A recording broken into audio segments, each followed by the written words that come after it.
In 1878, Catherine Murphy stepped off a stagecoach in Silver Gulch, Wyoming Territory.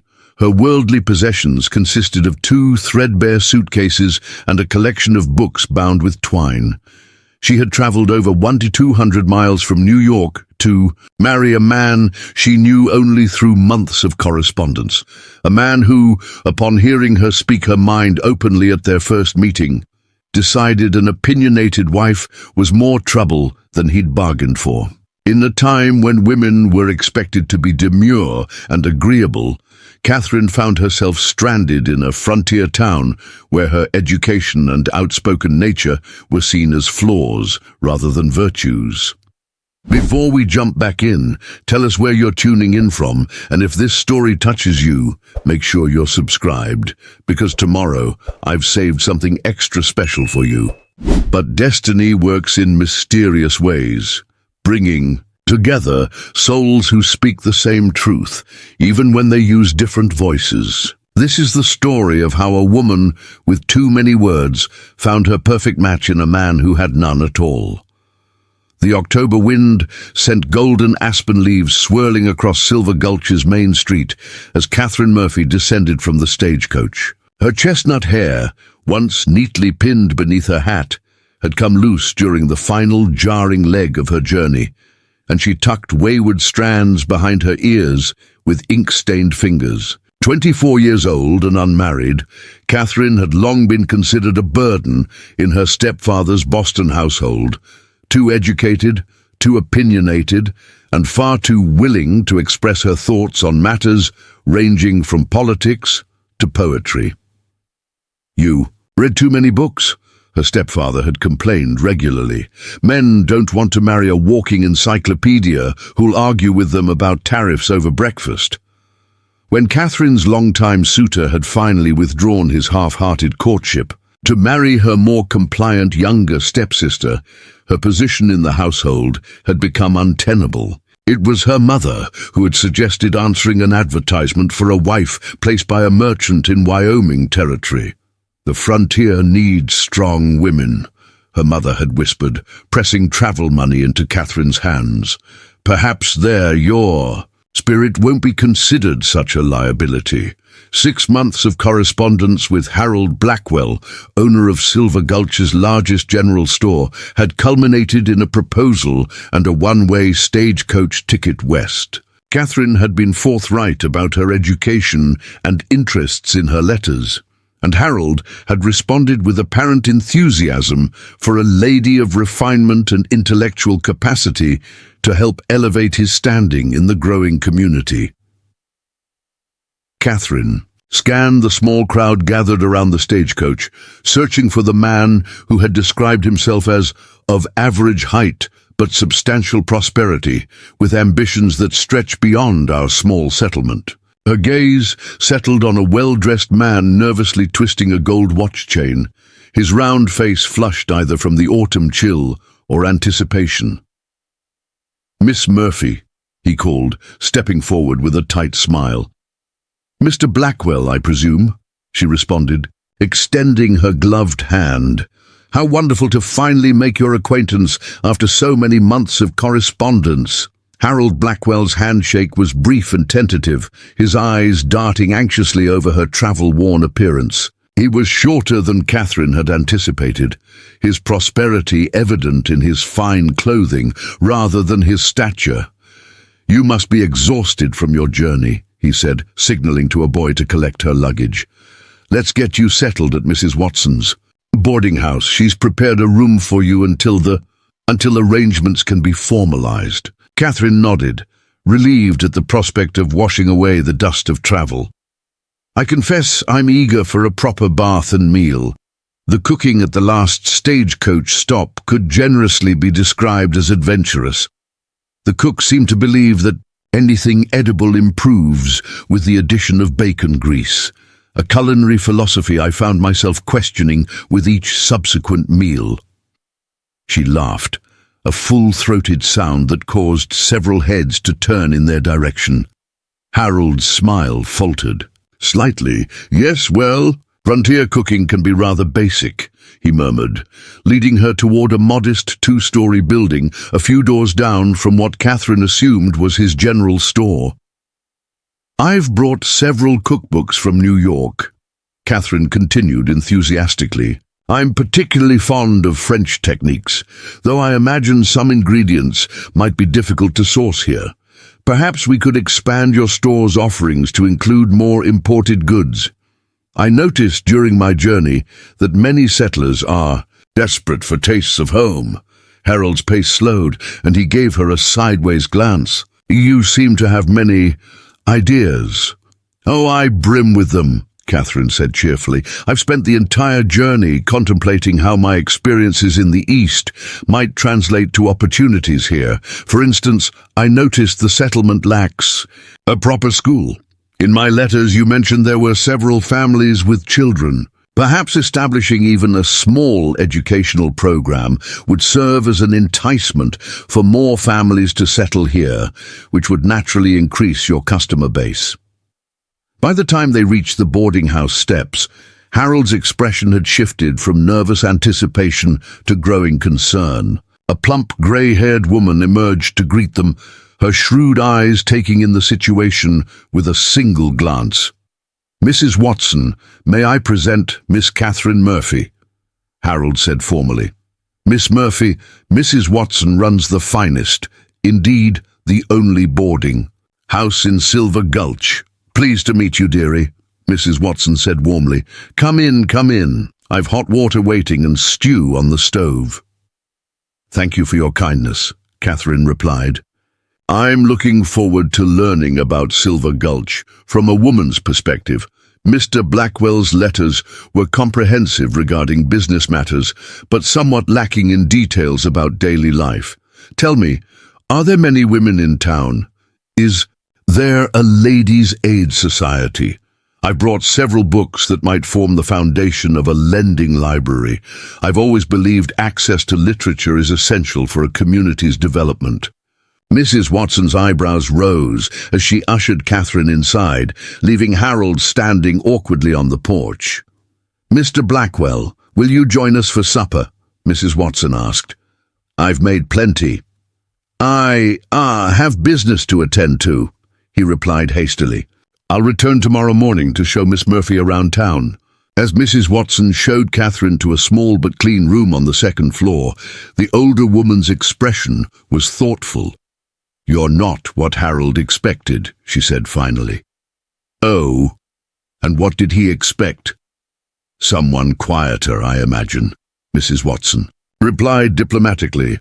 Someone more amenable, Catherine sighed as she removed her hat and jacket. I've been told I suffer from excessive enthusiasm and an unfortunate tendency to express my thoughts directly.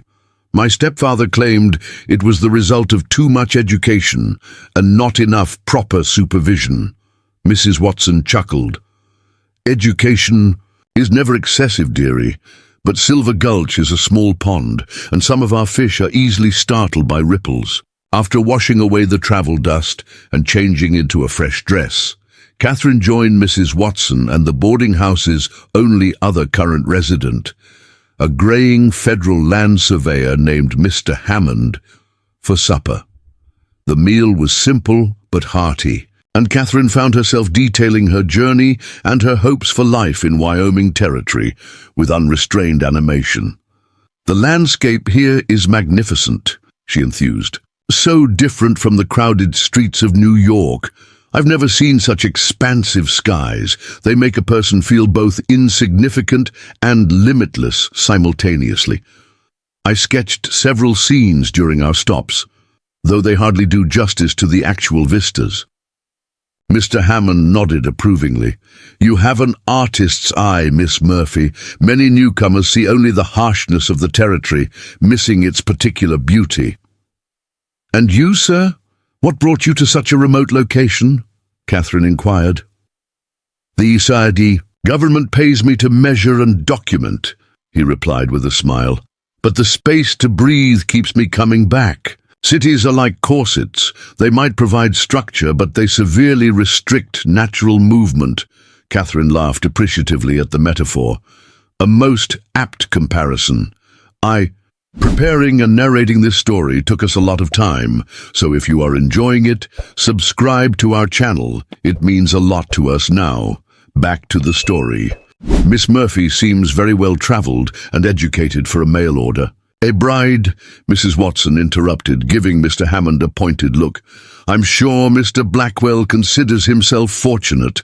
Oh, I'm hardly well travelled, Catherine demurred. This journey west marks my first significant venture beyond New York. As for education, my father believed strongly in learning for both sexes before his passing. My mother continued his approach until her remarriage, after which my studies became somewhat clandestine. My stepfather considered advanced female education a risky investment with poor returns in the marriage market. Yet here you are, successfully engaged, Mr. Hammond observed. Catherine's smile dimmed slightly. We shall see if it proves successful.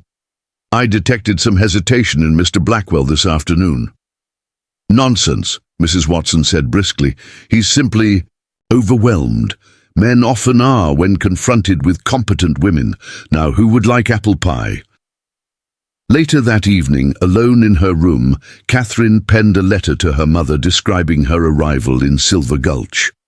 She tried to project confidence about her impending marriage, but found herself qualifying her descriptions of Harold Blackwell with phrases like seems respectable and appears established, rather than more enthusiastic endorsements.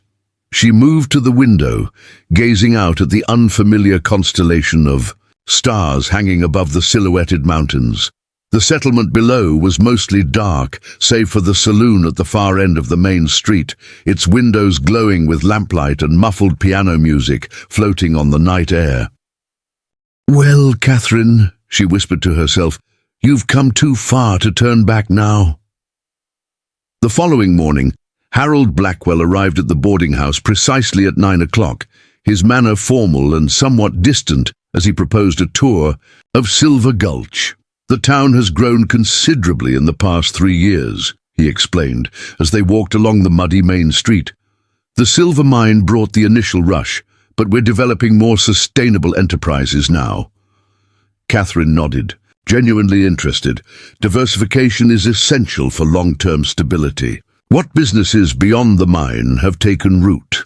Harold seemed momentarily surprised by her economic vocabulary, but continued.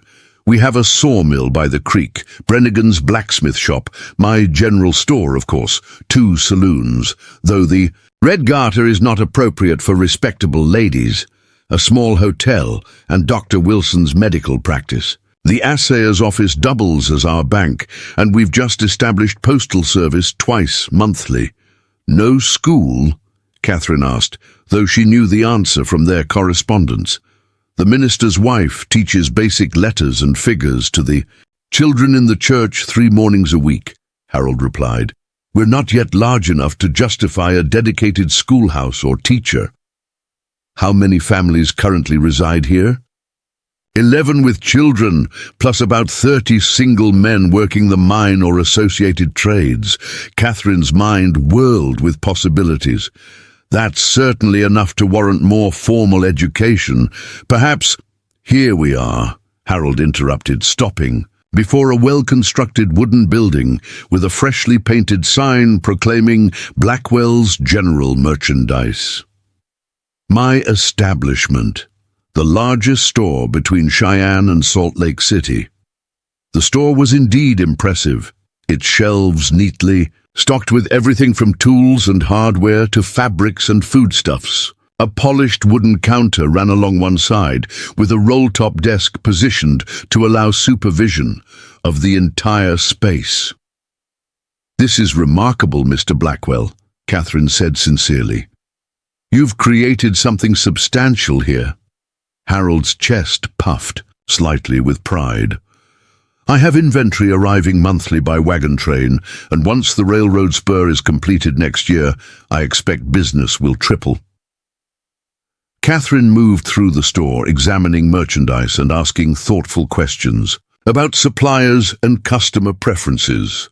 Harold began to relax, clearly in his element when discussing business matters. "You've organized everything very efficiently," she observed, "though I wonder if rearranging the women's goods might increase sales. In New York shops, placing sewing notions near fabric rather than with household tools resulted in significantly higher purchases of both." Harold's smile tightened. "I found my system works adequately." "Of course," Catherine nodded. "It was merely a suggestion. I'm sure you understand your customers best."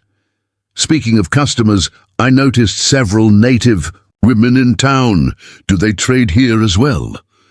"The Shoshone occasionally," Harold replied stiffly, "though they typically deal with Jackson at the trading post outside town. Perhaps because he speaks their language. I've read accounts suggesting that respectful communication with indigenous populations can lead to mutually beneficial trading relationships.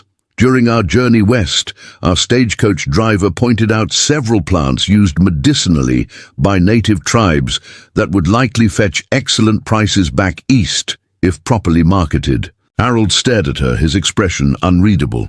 "Miss Murphy, may I ask where you acquired such unusual interests for a lady?" Catherine blinked, uncertain how to respond. "I don't consider interest in commerce or indigenous knowledge particularly unusual, Mr. Blackwell. My father was an importer who believed in educating me about his business, and I've always been drawn to learning about different cultures and practices." "I see," he said, though his tone suggested he didn't see at all. "Perhaps we should continue our tour." As they walked through town, Catherine maintained a steady stream of observations and questions. She commented on architectural choices, inquired about local governance, and suggested several community improvements ranging from a proper lending library to a ladies' auxiliary that could support recent arrivals. With each new idea, Harold's responses grew shorter and his expression more strained. By the time they returned to the boarding house for lunch, an uncomfortable silence had fallen between them. Mrs. Watson had prepared a pleasant meal, but the conversation remained stilted despite her attempts to engage them both. Finally, as apple dumplings were served for dessert, Harold cleared his throat nervously. "Miss Murphy, I feel I must be direct. When we corresponded, you presented yourself as educated, yes, but I did not anticipate quite such forthright expression of your opinions." Catherine set down her fork. "I believe I was honest about my nature, Mr. Blackwell. Did I misrepresent myself in some way? Not explicitly, perhaps," he hedged, "but there is a substantial difference between appreciating a woman of some learning and finding oneself attached to one who offers unsolicited advice on matters of business and governance." Mrs. Watson made a small noise of disapproval, but Catherine held up her hand. "Please, Mrs. Watson, let Mr. Blackwell speak his mind. I'd rather have honesty than comfortable falsehoods." Harold nodded stiffly. "The fact is, Miss Murphy, a merchant in my position requires a wife who enhances his standing through appropriate feminine virtues, graciousness, tact, and the ability to make others comfortable rather than challenged." "And you find me challenging," Catherine stated, her voice calm despite the flush creeping up her neck. "Excessively so," Harold confirmed. "Your manner of expression would be considered overly direct, even for a man in polite society. For a woman, it borders on unseemly." Catherine took a deep breath. "I see. And this assessment after less than a day's acquaintance has led you to what conclusion, Mr. Blackwell?" Harold studied the tablecloth, unable to meet her eyes. "I believe our arrangement may have been premature. While I admire your obvious intelligence, I fear we would not suit. Silver Gulch is a traditional community, Miss Murphy. Your modern notions and outspoken manner would make both our lives difficult." The silence that followed was broken only by Mrs. Watson's indignant huffing, as she aggressively cleared plates from the table. "So you are breaking our engagement?" Catherine said finally, her voice steady despite the hollow feeling expanding in her chest. "I believe it's best for both parties," Harold replied, still not meeting her gaze. "The eastbound stagecoach leaves. On Thursday I will, of course, provide your return fare." Catherine sat very still, absorbing the humiliation of rejection alongside the practical implications of her situation. Return to her stepfather's house, defeated and even more firmly established as unmarriageable? The prospect was unthinkable. "And if I choose not to return east?" she asked. This finally brought Harold's gaze to hers, surprise evident in his expression. "I don't understand." "My life in New York held little promise, Mr. Blackwell. That's why I agreed to travel 2,000 miles to marry a stranger. If that stranger now rejects me, it doesn't automatically follow that crawling back to my previous situation is my only option." Harold frowned. "But what would you do? Silver Gulch has limited opportunities for an unmarried woman of your particular character." Catherine lifted her chin. "I suppose I shall have to discover that for myself." "This is lunacy," Harold protested. "A woman alone on the frontier is hardly unprecedented," interrupted Mrs. Watson, returning to the dining room. "How do you think I came to own this boarding house, Mr. Blackwell?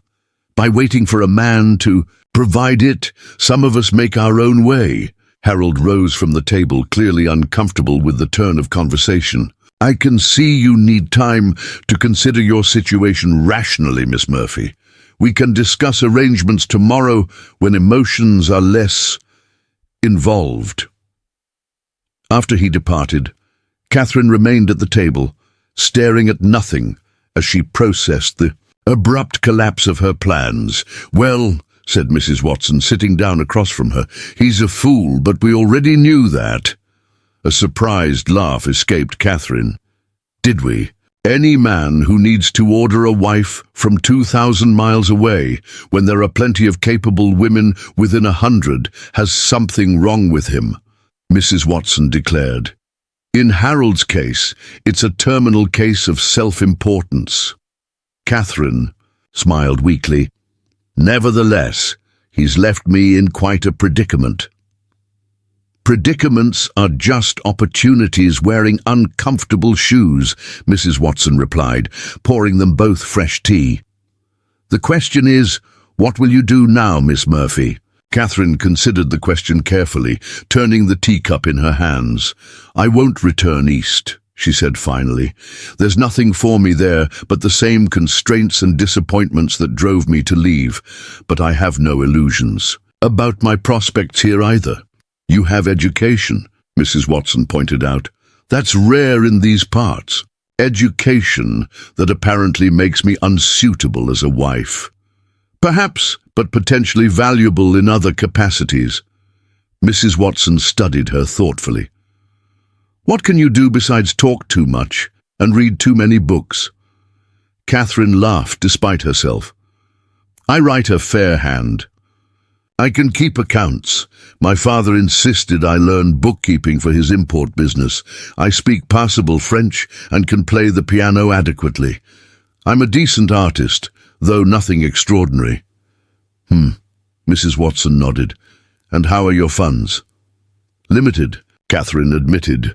"I have enough for a ticket east, as Mr. Blackwell observed, and perhaps 2 weeks' board beyond that." Mrs. Watson drummed her fingers on the table thoughtfully. "The assayer might need someone with a head for figures, or perhaps—" They were interrupted by a sharp knock at the door. Mrs. Watson rose to answer it, returning moments later with a harried-looking woman in a flour-dusted apron. "Miss Murphy, this is Martha Kane. Her husband owns the hotel and restaurant. Pleased to meet you, Mrs. Kane," Catherine said, rising politely. "Mrs. Watson says you might be staying in Silver Gulch," Mrs. Kane said without preamble. "And that you're educated." "Yes, that appears to be the current situation. Can you read French?" Catherine blinked at the unexpected question. "Yes, reasonably well." Mrs. Kane's face lit up. "Oh, thank the Lord. My cousin sent me a French cookbook, all the way from New Orleans, and I can't make heads or tails of it. The mining company executives are arriving next week for their quarterly inspection, and my husband promised them sophisticated cuisine. I'm at my wit's end. I'd be happy to translate the recipes for you, Catherine offered. Better yet, Mrs. Watson interjected, perhaps Miss Murphy could help prepare these dishes. She was just telling me about her interest in French cooking techniques. You cook? Mrs. Kane asked hopefully. I'm no chef, but I'm familiar with the basics of French cuisine, Catherine replied. My mother employed a cook from Montreal who taught me a great deal. I'll pay you, Mrs. Kane said immediately. Not just for the translation, but for helping in the kitchen next week. These mining executives tip generously when they're impressed, and their goodwill means everything to our business. As Mrs. Kane continued detailing her predicament, Catherine felt a small spark of hope kindle in her chest. It wasn't the future she had traveled west to find, but perhaps, just perhaps, it was a beginning. Later that evening, as she prepared for bed, Catherine found herself standing before the small mirror in her room, studying her reflection. The woman who gazed back at her was neither the optimistic mail-order bride who had left New York, nor the properly submissive wife Harold Blackwell had expected to receive. "Who are you now, Catherine Murphy?" she whispered to her reflection. "And what will you become in this place?" The answer, whatever it might be, would have to wait for morning. For now, she was simply a woman alone on the frontier, with nothing but her wits, her education, and her inconveniently outspoken nature to sustain her.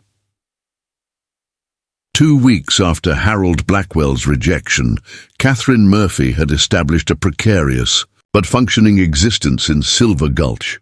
The mining executive's dinner at the Kane Hotel had been a remarkable success, with Catherine's adaptation of coq au vin and tarte tatin earning effusive praise. Word of the fancy Eastern cooking spread quickly through the small community, and Mrs. Kane had offered Catherine a position as assistant cook and occasional hostess 3 days a week.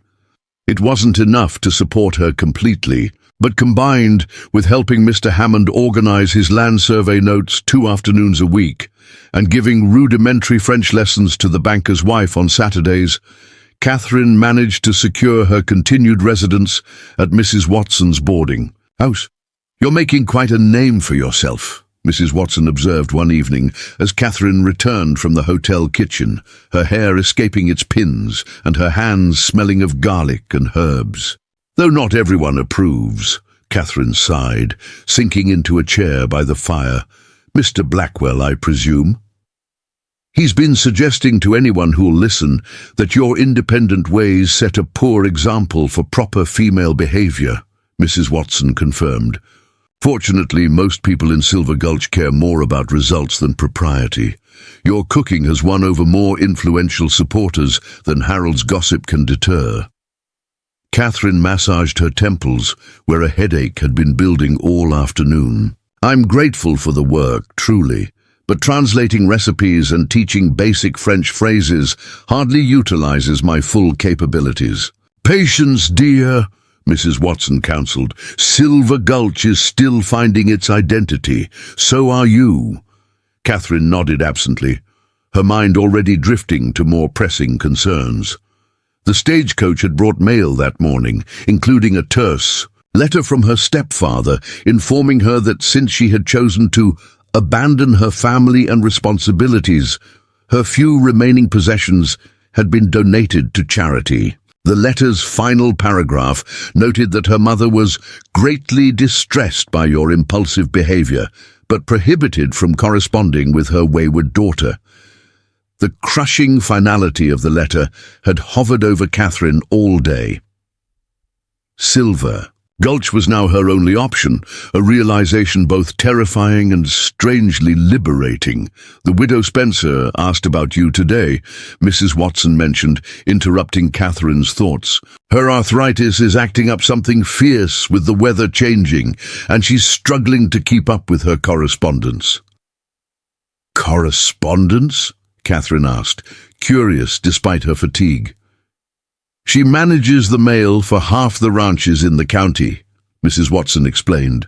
Most of the ranchers only come into town once a month or less, so she writes letters for them, reads what they receive, and handles simple business matters. With winter coming on, some won't make it in at all until spring. They rely on the occasional rider to maintain connection with the outside world. I didn't realize the outlying areas were so isolated, Catherine mused. Some of those ranches are 2 days' hard ride from town, Mrs. Watson said. The men who choose that life aren't typically sociable sorts. They'd rather face blizzards and grizzlies than make small talk at a church social. Catherine smiled faintly. That's actually rather understandable. The next morning, after helping Mrs. Watson with breakfast for the boarding house's 3 current residents, Catherine made her way to Widow Spencer's small cabin at the edge of town. A weather-beaten sign beside the door read simply, "Writing, Services and Mail Collection." Her knock was answered by a tiny bird-like woman with sharp eyes and hair pulled back in a severe bun. Despite her advanced age and the gnarled hands that spoke of severe arthritis, Widow Spencer carried herself with remarkable dignity. "You'd be Miss Murphy," she stated, rather than asked. "Abigail Watson says you write a fair hand and know your letters better than most men." "I had the benefit of an extensive education," Catherine confirmed. "Mrs. Watson mentioned you might need assistance with correspondence." Widow Spencer assessed her silently for a long moment before stepping aside to allow Catherine entry. "Education's only worth the character behind it," she said cryptically. "We'll see what you're made of soon enough." The cabin's interior was dominated by a large desk covered with neatly organized stacks of paper, ledgers, and writing implements. Shelves along one wall held cubbyholes labeled with names, ranch names, Catherine realized. Each contained envelopes and small parcels. "I've been handling the outlying correspondence for 15 years, Widow Spencer explained, lowering herself carefully into a well-worn chair beside the fire. "Started after my husband died in a mining accident. Couldn't manage the physical labor most widow women take on, but my schoolteacher mother ensured I could read and cipher better than most." "It seems like an essential service," Catherine observed, "especially for those far from town." "Essential, but increasingly difficult," the widow admitted, holding up her twisted hands. "These don't cooperate like they once did. Some days I can barely hold a pen, let alone write clearly enough for official documents." "How exactly does the system work?" Catherine asked, her curiosity piqued. "Ranchers arrange to have mail delivered here. Those who can read collect it when they come to town. Those who can't, and there are more than you might think, have me read it to them and write responses. I handle simple banking, supply orders, and occasional personal correspondence as well." "And they trust you with such private matters?" Widow Spencer's chin lifted proudly. 15 years without a single betrayed confidence builds trust, Miss Murphy. Some secrets I know would curl your hair, but they'll die with me." Catherine nodded respectfully. "How many people do you serve this way?" 22 ranches and line camps within a 50-mile radius, Widow Spencer replied. "Some big operations, most small homesteaders barely hanging on. The Rocking T is the largest, Thornton's place north of here. 8,000 acres and growing. And you're looking for help with all of this? My hands won't make it through another winter," the widow said bluntly. "These last cold snaps have proven that. I need someone with good penmanship, basic accounting skills, and enough sense to keep confidential matters confidential. Abigail thinks you might fit the bill." Catherine considered the opportunity. The work would utilize her education and provide a genuine service to the community. It might also offer more stability than her current patchwork of temporary positions. "I'd like to try," she said finally. "Though I should warn you, I've developed something of a controversial reputation in town for being overly expressive." To her surprise, Widow Spencer cackled with laughter. "Girl, I've been called everything from a witch to a saint in this town. depending on who's doing the talking. Reputations are like shadows. They change with the position of the light. What matters is whether you can do the work and keep a still tongue about what passes through your hands. I can and I will, Catherine promised. Then we'll start today, the widow declared. McIntyre's rider is expected this afternoon. He's bringing their winter supply list and likely some letters for me to post east. And so began Catherine's education. In the complex web of connections that bound the isolated ranches to the wider world. The McIntyre rider, a weathered cowhand named Perkins, arrived as predicted, delivering a carefully written list of supplies along with 3 letters to family. Back in Ohio, Ms. Spencer, he greeted the widow respectfully before eyeing Catherine with suspicion. Here's the mail-order bride that got sent back? He asked with typical frontier directness. This is Miss Murphy, who's assisting me with correspondence. Widow Spencer corrected firmly. And mind your manners, Tom Perkins. Miss Murphy is a lady of education. Perkins tugged his hat apologetically. No offense meant, ma'am. News travels in these parts is all. None taken, Catherine assured him, though the casual reference to her rejection still stung. Are there any particular items Mr. McIntyre needs prioritized on his supply list? The winter shipments will be limited once snow blocks the mountain. Impasses. Her businesslike approach seemed to ease Perkins' discomfort. The seed grains most important, ammunition second, everything else can wait if need be. Catherine made a notation on the supply list. And will you be returning through town before the first heavy snow? Plan to make one more run in 3 weeks, Perkins confirmed. Weather permitting. I'll ensure Mr. McIntyre's correspondence, and orders are ready by then, Catherine promised. Is there anything else he needs that might not be on this list? Perkins hesitated. Well, the missus has been asking for books. Reading material gets scarce during the long winter nights. Catherine brightened. What does she enjoy reading? Most anything with a story to it, Perkins shrugged. History, romance, adventure, she ain't particular, just desperate for something new. I have several volumes I'd be happy to lend, Catherine offered. Would you know if she's read Austen or the Bronte sisters? Perkins looked utterly bewildered. Couldn't say, ma'am, but she'd appreciate anything that passes the time when the snow's piled to the windowsills. After Perkins departed, Catherine spent the afternoon learning Widow Spencer's filing system and practicing reading the older woman's increasingly shaky handwriting. By evening, she had drafted orders for 3 ranches and written letters for 2 homesteaders whose families still waited back east for word that claims had been established and cabins built. You have a gift for capturing different voices, Widow Spencer observed, as Catherine read back a particularly poignant letter from a Norwegian immigrant to his wife and children. Jorgensen barely speaks 10 words of English when he's here, but you've made his thoughts flow like poetry. People express themselves differently when they're searching for words versus when words come easily, Catherine explained. I simply try to hear their intent beneath the broken phrases. The widow nodded thoughtfully. That's a rare quality, Miss Murphy. Most educated folks are too busy showing off their own cleverness to truly listen. As days turned into weeks, Catherine fell into a rhythm.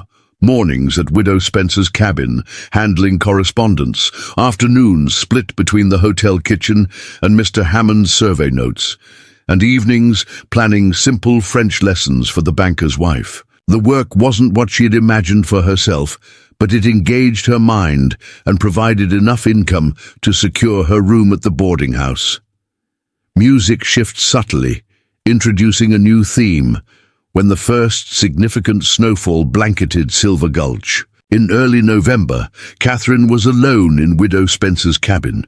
The elderly woman had been bedridden with a chest cold for 3 days, leaving Catherine to manage the correspondence service independently. The responsibilities were substantial but manageable until the door burst open, admitting a swirl of snowflakes and a tall, broad-shouldered man whose face was obscured by a snow-crusted beard and a woolen scarf.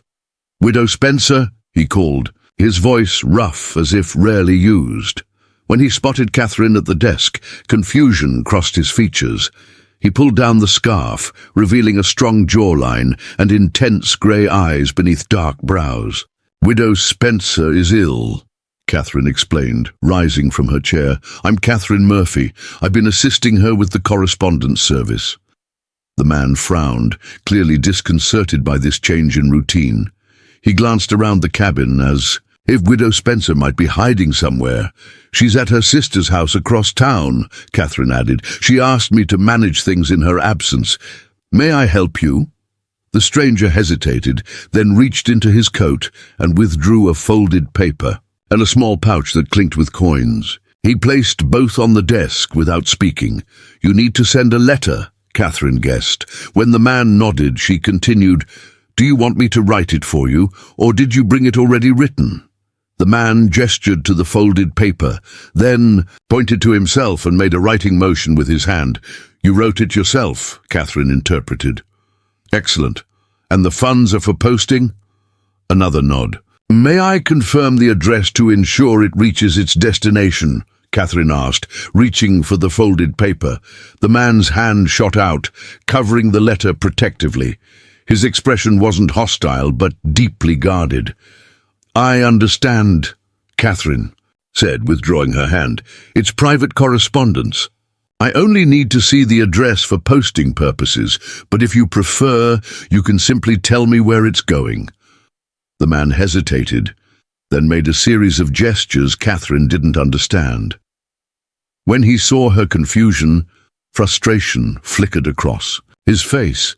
He tapped his throat and shook his head. Understanding dawned. "You cannot speak," Catherine stated rather than asked. The man nodded once, his expression wary, as if expecting ridicule or pity.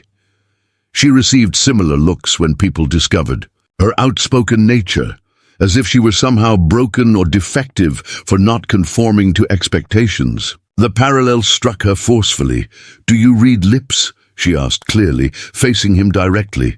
He nodded again. "Excellent. Then we can communicate effectively," Catherine said with a reassuring smile. "I only need the destination to ensure proper postage. Everything else remains confidential." Relief visibly washed over the man's features. He carefully unfolded one corner of the letter, revealing an address in St. Louis without exposing the contents. "Thank you," Catherine said, making a note in the ledger. "The eastbound mail pouch leaves on Thursday's stagecoach. Is there anything else you require today? Any incoming mail to collect?" The man shook his head, then gestured toward the window, where snow continued to fall heavily. "Yes, the weather is deteriorating," Catherine agreed. "Are you staying in town until it passes?" Another head shake. He pointed in what Catherine presumed was the direction of his ranch. "You're returning home today, in this storm?" She couldn't keep the concern from her voice. He tapped his chest, then made a motion like a rocking horse, indicating his confidence in handling the journey. "I see. Your experience with such conditions." Catherine acknowledged. "Nevertheless, please be cautious. Widow Spencer would be most distressed if any of her clients failed to return safely." A hint of a smile lifted the corner of the man's mouth, the first change in his solemn expression since his arrival.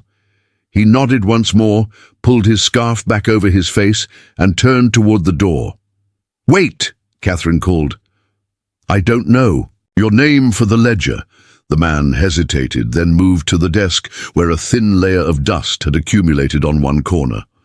With his gloved finger he wrote, "Thornton." "Thornton," Catherine read. From the rocking tea. She recalled Widow Spencer, mentioning it was the largest ranch in the area. He nodded, studying her with new interest, as if surprised she knew of his property. "Widow Spencer speaks highly of your operation," Catherine explained.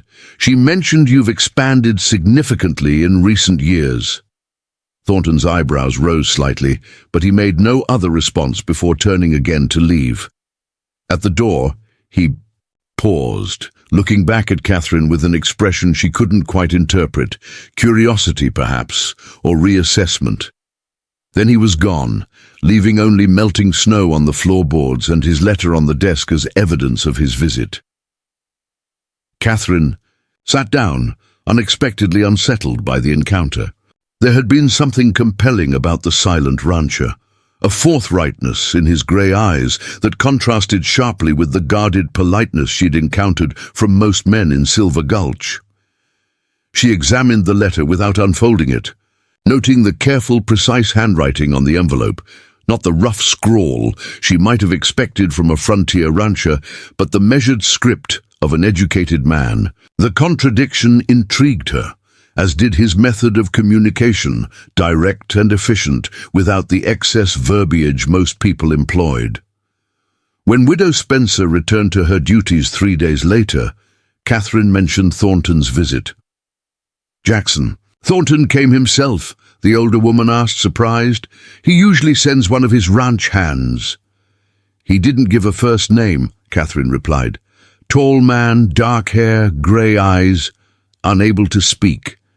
"That's Thornton, all right," Widow Spencer confirmed. "Brilliant rancher, but keeps to himself more than most, which is saying something out here. Lost his voice in some accident years back, before he came to Wyoming. Never speaks of it for obvious reasons." "He seemed competent," Catherine offered, unsure why she felt compelled to comment on the taciturn rancher. Widow Spencer's shrewd eyes studied her. "Thornton's more than competent, girl. He's built the most successful ranch in the territory from nothing in less than 8 years. They say he can predict weather better than an Indian, knows cattle like he can read their minds, and drives a harder bargain than any banker in Cheyenne. All without speaking a word," Catherine mused. "That's rather remarkable." "Some men don't need words to make themselves understood," the widow replied cryptically, "just as some women have plenty of words but still aren't heard." Catherine recognized the gentle rebuke for what it was, another reminder that her tendency toward verbose expression often overshadowed her message. It was a lesson she had struggled with all her life, this balance between remaining true to her thoughtful nature while adapting to a world that found it excessive. "Perhaps Mr. Thornton and I represent opposite sides of the same dilemma," she suggested wryly. Widow Spencer chuckled. "An interesting observation, Miss Murphy, though I doubt you'll have opportunity to explore that theory further. Thornton rarely comes to town, especially once winter sets in properly. You might not see him again until spring thaw." Catherine nodded, pushing aside the irrational flicker of disappointment the widow's words evoked. She had far more pressing concerns than the brief intersection of her path with the silent ranchers, her precarious finances, her uncertain future as winter closed in, and the still painful awareness that she remained an outsider in Silver Gulch despite her growing usefulness. Yet, that night, as she prepared for bed in her small room at the boarding house, Catherine found herself wondering about Jackson Thornton, a man who navigated the world without words, while she struggled to find anyone who valued hers. December arrived with brutal force, burying Silver Gulch under 3 feet of snow in a single night.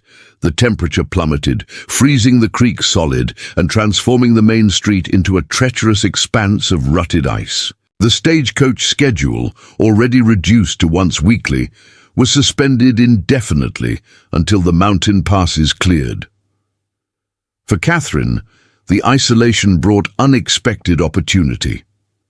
With outside communication severely limited, Widow Spencer's correspondence service became the town's vital link to the outside world. Ranchers and homesteaders who might normally handle their own affairs now relied on the service to draft essential documents and letters that would be ready for posting when travel resumed. "You've doubled our business in a month," Widow Spencer remarked, watching Catherine meticulously copy a complex land transfer agreement. "Words spread about your education and discretion." Catherine looked up from the document, flexing her cramped fingers. "I'm simply following your excellent system." False. Modesty doesn't suit you, the widow chided gently.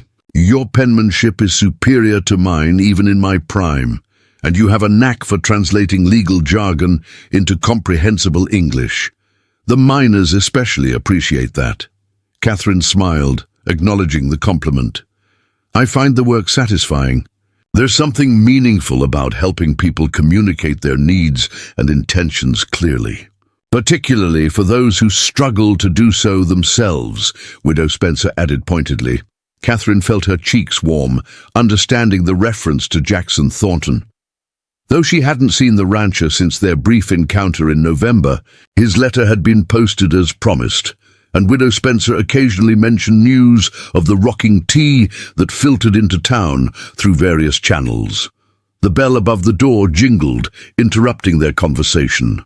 Catherine looked up to see Harold Blackwell stamping snow from his boots on the threshold, his expression souring visibly when he spotted her at the desk.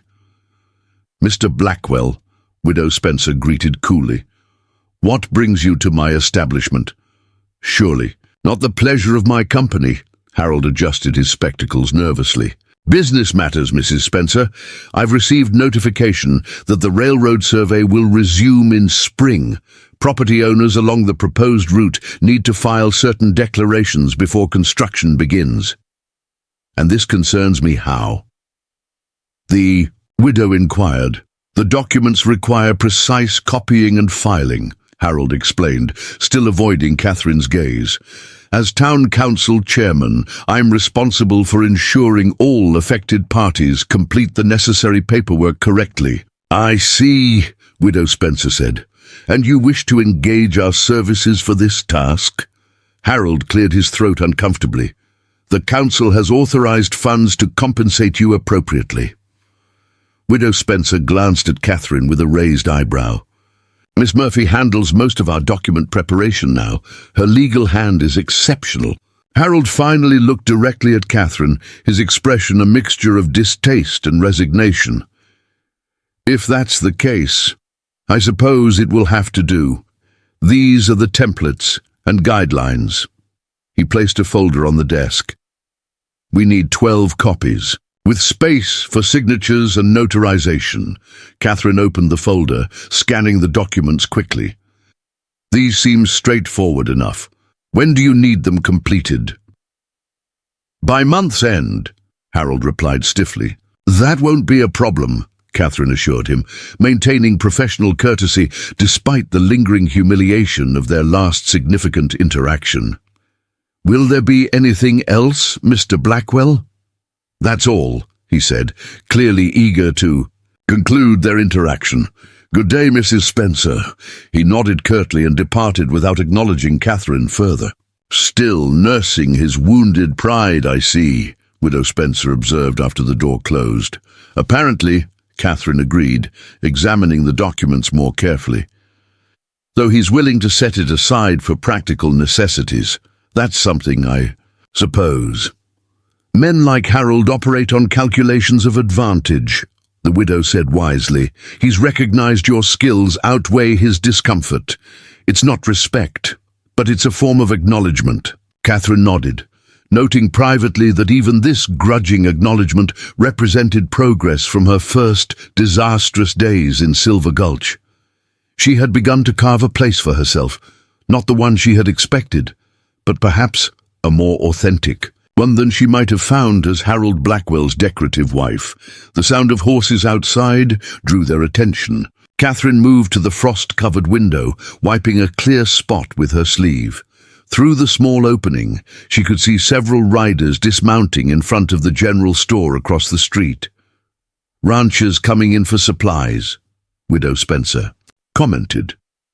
This break in the weather won't last long. They'll be stocking up while they can. Catherine recognized Tom Perkins from the McIntyre Ranch among the riders. Perhaps some will have correspondence needs, she suggested.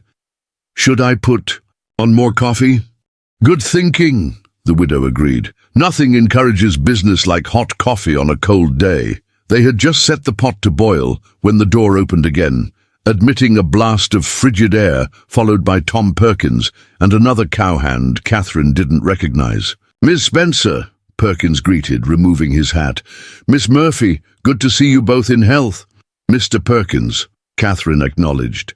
"How have you fared through the snowstorms?" "Well enough at McIntyre's," he replied. "Though we lost some stock. In the south pasture when the creek froze overnight, couldn't get to water." "I'm sorry to hear that," Catherine said sincerely. "I have several books set aside for Mrs. McIntyre as promised. And has Mr. McIntyre's subscription to the Scientific American arrived yet?" "That's partly why I'm here," Perkins confirmed. "Last issue made it through just before the big storm. He's hoping you might have the next." "Not yet," Widow Spencer interjected, "but we have his St. Louis banking correspondence and a letter from his sister in Pennsylvania."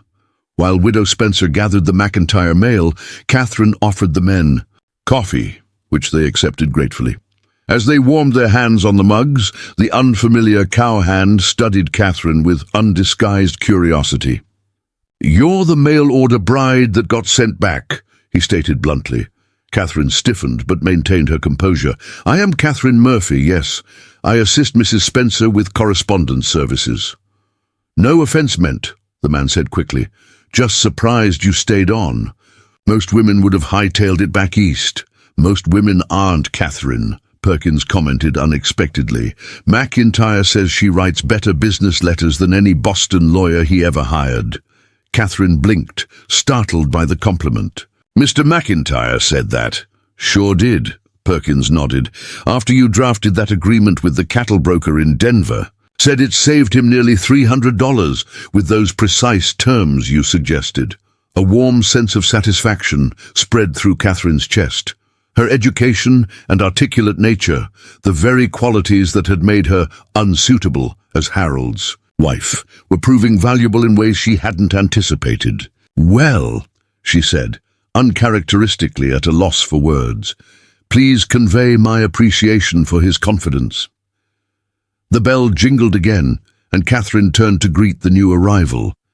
Her carefully composed professional expression faltered when she found herself looking up into the intense grey eyes of Jackson Thornton. He appeared even more imposing than she remembered, his tall frame filling the doorway, shoulders dusted with snow that melted into dark patches on his heavy coat. His beard was neatly trimmed now, revealing a strong jawline and firm mouth. He nodded to the room in general, his gaze lingering briefly on Catherine before moving to Widow Spencer. "Thornton," Perkins called in greeting. "Didn't expect to see you in town before Christmas." Thornton made a series of quick hand gestures that Catherine couldn't interpret, though Perkins seemed to understand the general meaning. "Supply wagon made it through, eh? Good timing before the next storm hits?" "Mr. Thornton," Widow Spencer acknowledged, "we have several items for you. Miss Murphy, would you fetch the rocking tea correspondence, please?" Catherine moved to the appropriate cubbyhole, conscious of Thornton's gaze following her. She gathered 3 letters and a small package, bringing them to the desk where Widow Spencer had opened the ranch ledger. "2 letters from Chicago," the widow explained to Thornton. "One from the cattle broker in Cheyenne, and that package from the watchmaker in Denver." Thornton nodded, reaching into his coat to produce an envelope which he placed on the desk. He then made several hand gestures to Widow Spencer. "You need another supply list drafted?" the widow interpreted. "Of course. Miss Murphy can help with that immediately if you'd like." Catherine glanced between them, surprised by the rapid non-verbal communication. Seeing her confusion, Widow Spencer explained, "Mr. Thornton uses a combination of hand signs and some Indian sign language. After 15 years, I've learned to understand most of it." Thornton turned to Catherine, his expression questioning. She straightened her shoulders and met his gaze directly. "I'd be happy to draft your supply list, Mr. Thornton," she said clearly, enunciating for ease of lip reading. "Would you prefer to work at the desk?" His eyebrows lifted slightly, perhaps surprised by her straightforward approach. He nodded once and moved toward the offered chair. "We'll be heading back to McIntyre's then," Perkins announced, setting down his empty coffee cup. Got supplies to load before the weather turns again. After the two cowhands departed, Catherine prepared a fresh sheet of paper and sat across from Thornton at the desk. "Whenever you're ready, Mr. Thornton," she said. What followed was the most unusual dictation Catherine had ever conducted.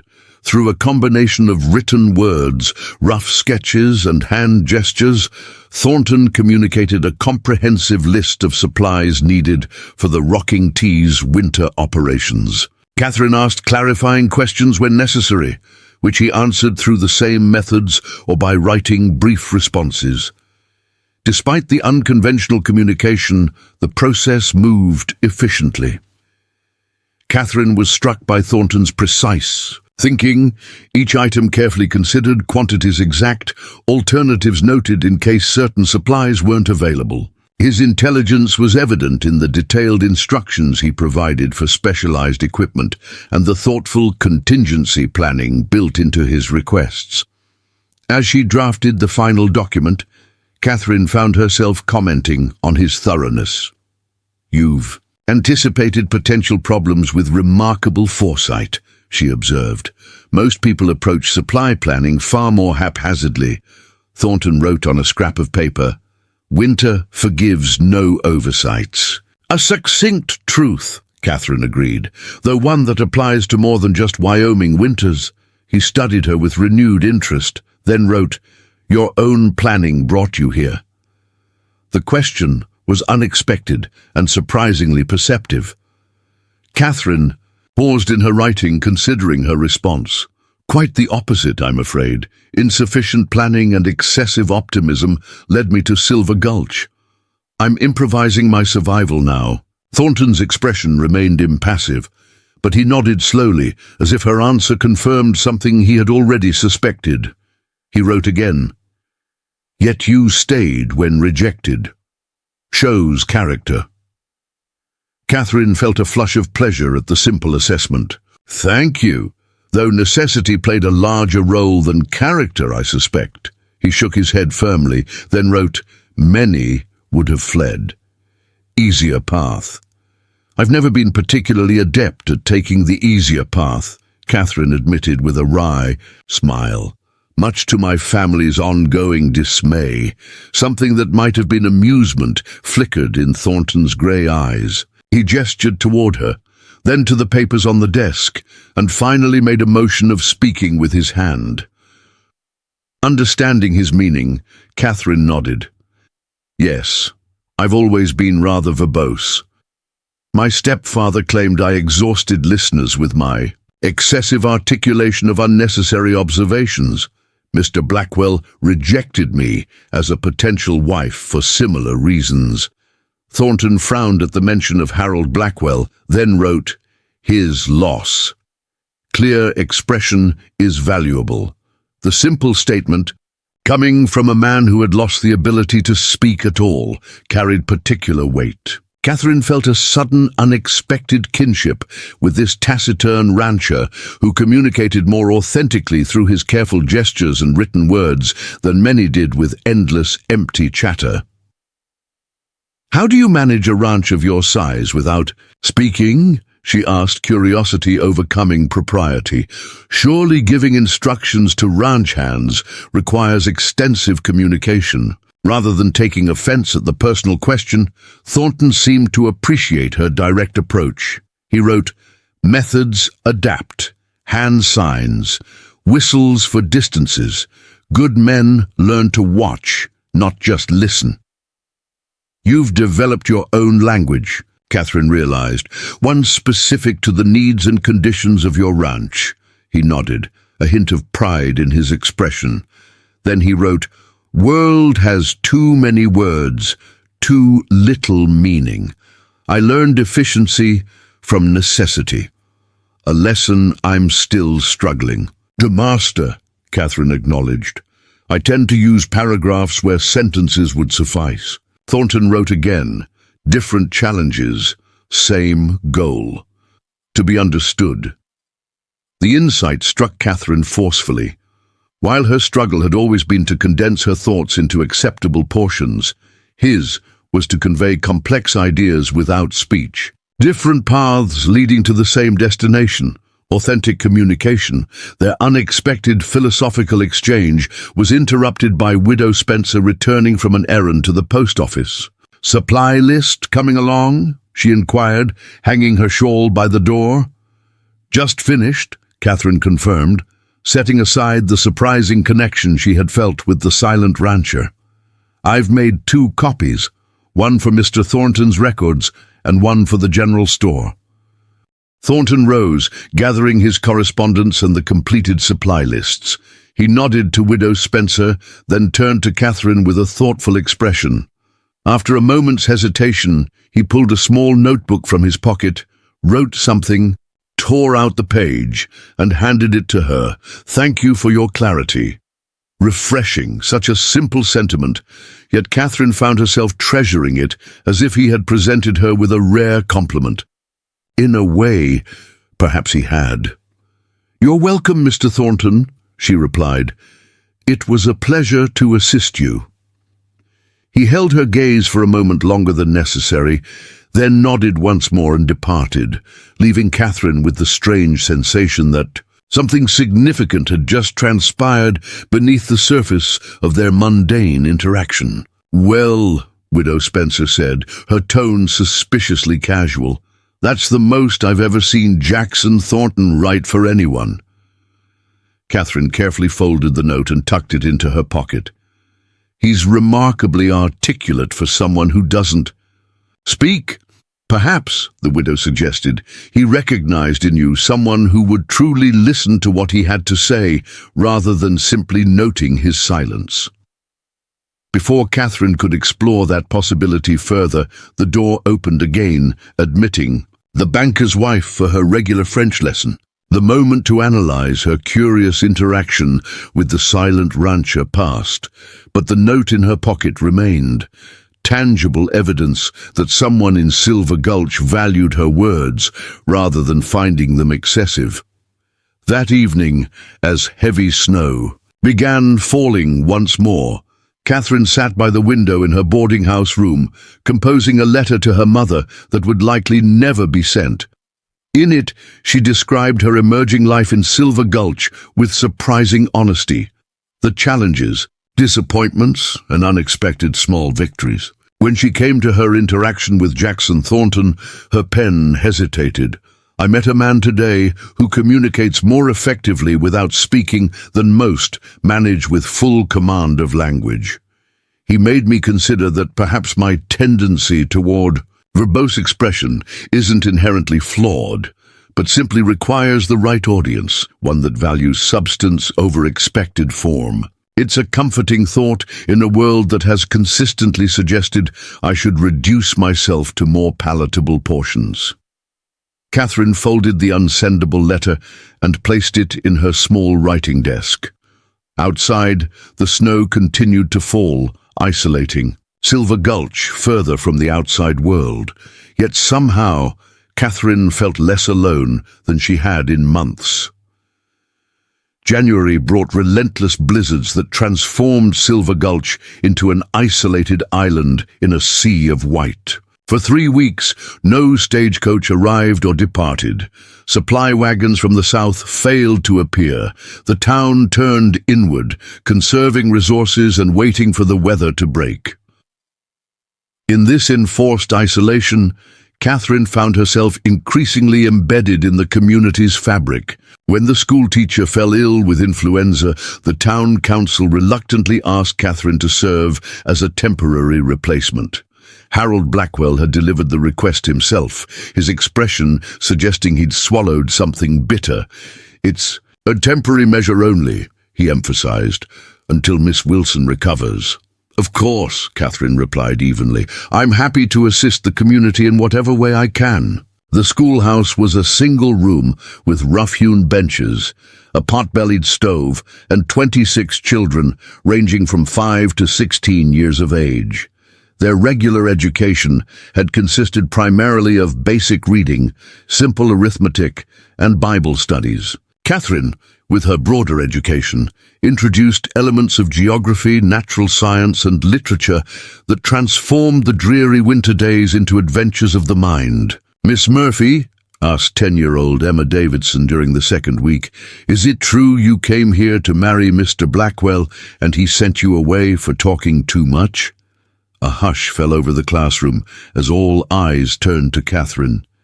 She could have deflected the question or scolded the child for impertinence. Instead, she chose honesty. "I came to Silver Gulch to marry Mr. Blackwell after corresponding with him," she confirmed calmly. "Upon meeting me, he decided we wouldn't suit, partly because I express my thoughts more directly than he preferred in a wife. My pa says educated women make poor wives because they're always correcting menfolk," offered 12-year-old James Cooper. "And my mother says a smart woman learns to hide her intelligence around fragile men," countered 14-year-old Sarah Williams, the blacksmith's daughter. Catherine raised her hands to quiet the erupting debate. "These are complex matters that different families view differently. What's important is understanding that education itself is neither good nor bad. It's simply a tool. How we use that tool and how we express our knowledge determines its value in our lives. But don't you wish you'd been quieter so Mr. Blackwell would have married you?" Emma persisted. "Then you'd have a nice house instead of living at the boarding house." Catherine considered the question seriously. 3 months ago, I might have said yes. Now I'm not so certain. Sometimes what appears to be a misfortune opens the door to opportunities we couldn't have anticipated." The answer seemed to satisfy the children, and Catherine directed them back to their geography lesson. But the innocent question lingered. In her mind, did she regret the outspoken nature that had cost her Harold Blackwell's proposal? Increasingly, she found herself grateful for the unexpected path her life had taken. That afternoon, as Catherine dismissed the children early due to gathering storm clouds, Mrs. Watson appeared at the schoolhouse door, her expression troubled. "You need to come quickly," the boarding house owner said without preamble. "Widow Spencer's taken a bad turn. The doctor's with her now." Catherine's heart sank. The elderly woman had been coughing for days, insisting it was nothing serious despite Catherine's concerns. They hurried through swirling snow to Widow Spencer's cabin, where Dr. Wilson was just completing his examination. The doctor's grave expression confirmed Catherine's fears before he spoke. "Pneumonia," he said quietly. "At her age, with the weather preventing me from getting proper medicines from Denver." He left the prognosis unspoken. Catherine moved to the widow's bedside. Despite her illness, Widow Spencer's mind remained clear, her eyes sharp as ever. "Don't look so tragic, girl," she rasped. "I've outlived 2 husbands and most of my enemies. If it's my time, I'll go without complaint." "It is most certainly not your time," Catherine replied firmly. "You have correspondence to manage and confidences to keep." A faint smile crossed the widow's pale lips. "Speaking of which, there's a matter requiring immediate attention." She gestured weakly toward her desk. "The rocking tea ledger. Jackson Thornton's foreman was here yesterday. They've lost cattle in the North Valley. Bridge collapsed under snow weight. They need supplemental feed urgently, or they'll lose more." "Shouldn't this wait until you're stronger?" Catherine asked gently. "Winter won't wait," Widow Spencer insisted. "The order needs to go out with the next possible supply wagon. Everything's noted in the ledger. You just need to draft the formal request with the proper terms." Catherine nodded, recognizing the importance of the task. "I'll handle it immediately." "One more thing," the widow added, her voice weakening. "There's a letter in the strong box under my bed from Thornton. Came last summer, never sent." She coughed harshly. "Needs to go out with the feed order." Dr. Wilson intervened then, insisting his patient needed rest. He drew Catherine and Mrs. Watson aside, speaking in low tones. "She needs constant care. The fever could worsen tonight, and her lungs are severely congested." "I'll stay with her," Catherine volunteered immediately. "We'll take shifts, Mrs. Watson." Amended. I'll bring broth and medicines from the boarding house. When they were alone, Catherine retrieved the rocking tea ledger from the desk and the mysterious unsent letter from the strongbox. The letter was addressed to a Mr. Edward Thornton in Boston, Massachusetts. The envelope sealed and stamped, but never posted. She set it aside, focusing first on the urgent feed order. The ledger detailed the situation clearly. Heavy snowfall had collapsed a bridge, cutting off access to the Rocking T's northern pastures, where a third of their cattle grazed. Without supplemental feed, the isolated animals would starve before alternate access could be established. The situation required emergency contracting with suppliers in Cheyenne, deposits to be wired through the bank, and precise delivery instructions.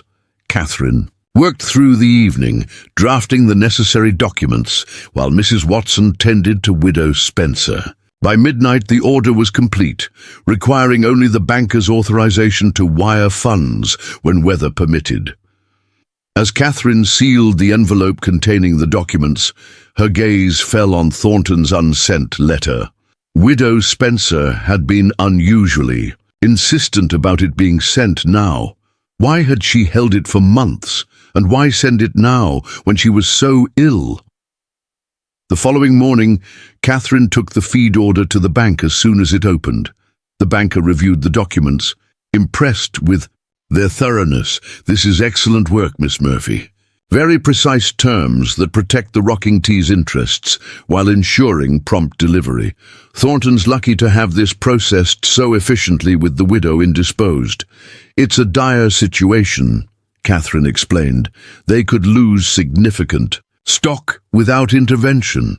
Indeed, Thornton's built something remarkable up there, largest operation in the county now. Started with almost nothing, from what I understand. Catherine hesitated, then asked, "You've known Mr. Thornton long?" "Since he arrived about 8 years ago," the banker confirmed. "Bought a small, failing ranch with cash and transformed it completely. Man's a genius with cattle and land management. Despite his limitation, his inability to speak, you mean?" The banker nodded. "Never learned the full story there. He was already mute when he came to Wyoming. Some say it was an accident. Others suggest it might have been deliberate. Trauma of some kind. Thornton himself never addresses it for obvious reasons." Catherine thanked the banker and departed. Her curiosity about the silent rancher intensified. While his injury explained his physical inability to speak, it didn't account for his deliberate isolation or the mysterious unsent letter to Boston. The weather cleared briefly that afternoon, permitting a supply wagon to attempt the journey. To Cheyenne, Catherine delivered both the feed order and Thornton's long-delayed letter to the driver, who promised to prioritize both. For the next 4 days, Catherine divided her time between teaching at the schoolhouse and caring for Widow Spencer, whose condition worsened despite their best efforts. The elderly woman drifted between sleep and delirium, occasionally gripping Catherine's hand to impart urgent but often incomprehensible instructions about her correspondence clients. On the 5th night, during Catherine's watch, Widow Spencer woke with surprising clarity. "You found Thornton's letter?" she asked immediately. "Yes, I sent it as you asked, along with the feed order," Catherine assured her. The widow nodded weakly. "Good, it's time. Should have sent it last summer when he gave it to me, but he wasn't ready then." "Ready for what?" Catherine asked gently. "To face his past." Widow Spencer's breathing grew labored. "Family in Boston, estranged. His father died last year." Thornton wrote to his brother. "Reconciliation." Catherine absorbed this information with surprise. She had never considered that the self-sufficient rancher might have family elsewhere, let alone unresolved relationships. "Why was it so important to send it now?" she pressed. Widow Spencer's eyes locked onto Catherine's with startling intensity. "Because you're here now." Before Catherine could question this cryptic statement, the door burst open, admitting a snow-covered Dr. Wilson and Mrs. Watson. The doctor moved immediately to the bedside, checking the widow's pulse and breathing. "The fever's breaking," he announced with cautious optimism. "Her body's fighting."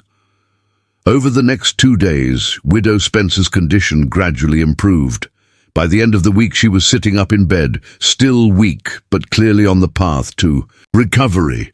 Catherine continued managing the correspondence service while the widow regained her strength, handling everything from land claim filings to personal letters for illiterate minors.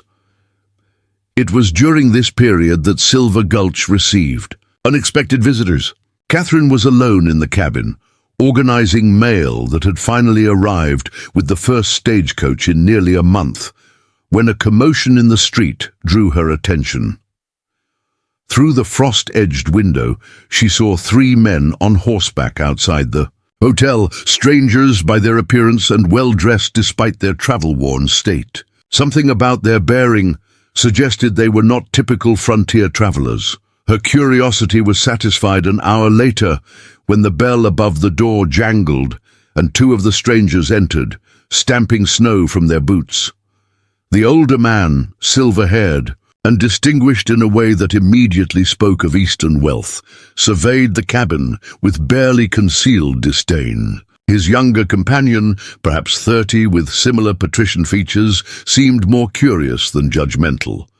"Good afternoon, gentlemen," Catherine greeted them formally. "How may I assist you?"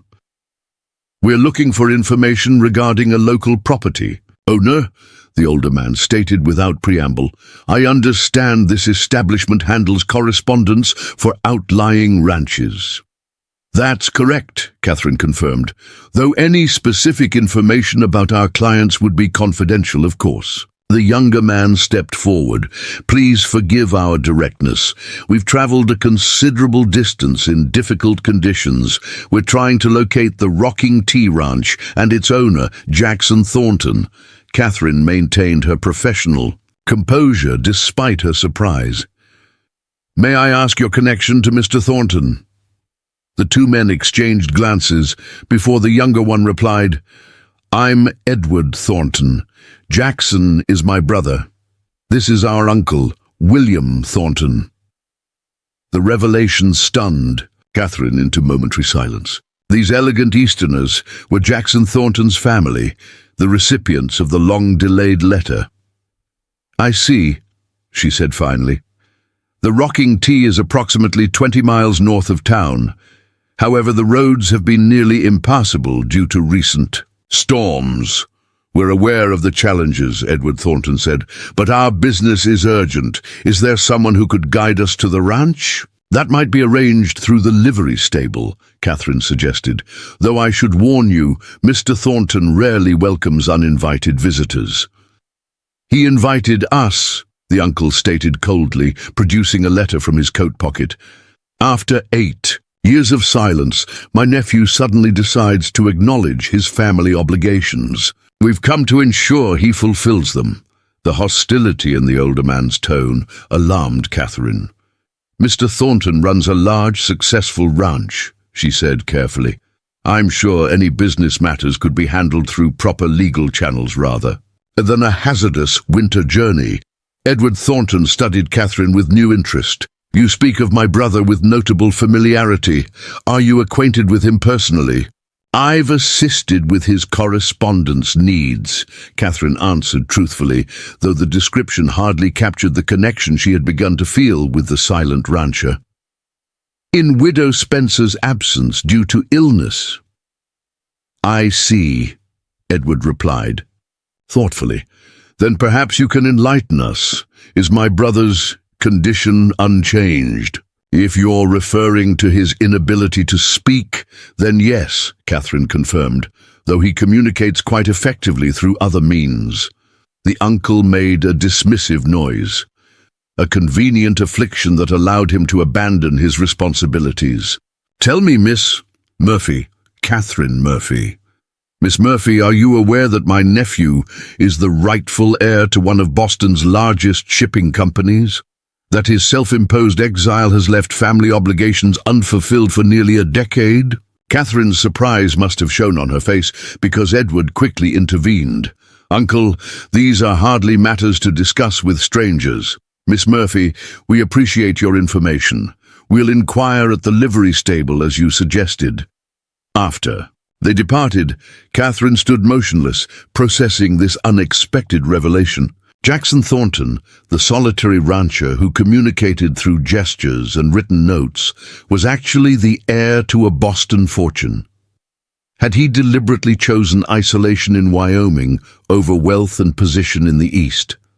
Her contemplation was interrupted by Mrs. Watson, bursting through the door, her expression alarmed. "Catherine, have you heard? Thornton's eastern relatives have arrived in town, looking for him. The whole town's buzzing about it." "They were just here," Catherine confirmed, "seeking directions to the rocking tea."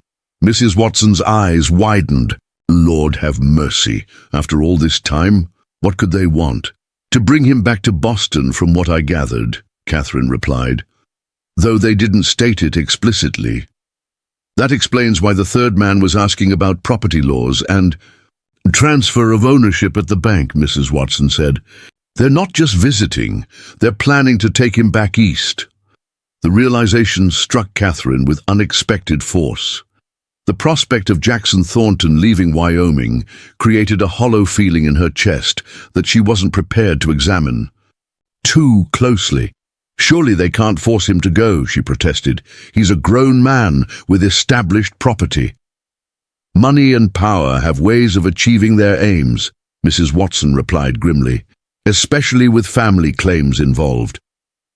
That evening, as Catherine related the day's events to Widow Spencer, the elderly woman nodded as if confirming a long-held suspicion. "I wondered if that letter would stir the hornet's nest," she mused. "Jackson must have known it might." "You knew about his family in Boston?" Catherine asked. "Pieces only," the widow admitted. "In 15 years, people let slip fragments of their past, especially to someone they trust with their correspondence. I gathered he came from wealth, that there was some rupture with his family. The details he kept private." "But why would he contact them now after all these years?" Widow Spencer studied Catherine thoughtfully.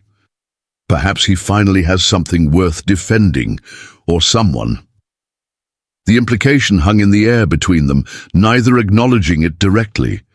Yet Catherine couldn't dismiss the widow's words or the curious timing of events. Thornton's increased visits to town coinciding with Catherine's arrival, the letter sent only after she had established herself in the community.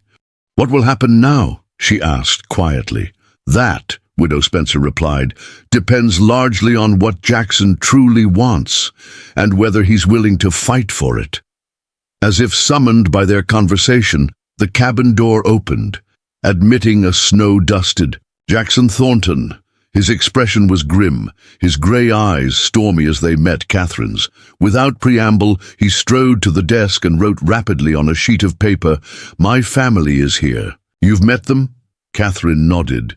"They came seeking directions to your ranch." Thornton's jaw tightened. He wrote again. "What did they tell you?" "Very little," Catherine replied honestly. "Only that they've come in response to your letter and that there are family obligations involved." He paced the small cabin, tension radiating from his powerful frame. After a moment, he returned to the desk and wrote, "They want to take what I've built, or destroy it." The starkness of the statement shocked Catherine. "Surely not. They're your family."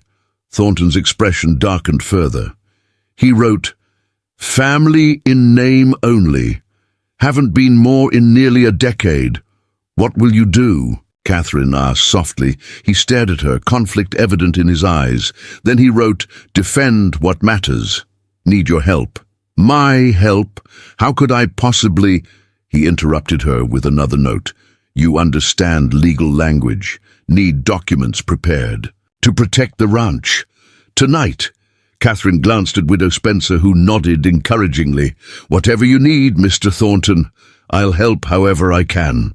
As Thornton began outlining what he required, Catherine realized she had become entangled in a conflict she barely understood, involving a man who communicated more through silence than words, yet had somehow become important to her in ways she couldn't fully articulate.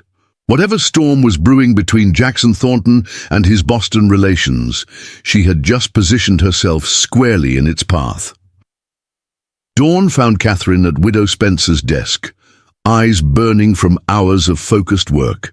By lamplight, scattered around her were legal references borrowed from the bank, drafts of documents, and pages of notes in Jackson Thornton's precise handwriting. Empty coffee cups testified to the night's duration and intensity. Jackson himself sat across. From her, his powerful frame incongruous in the small wooden chair.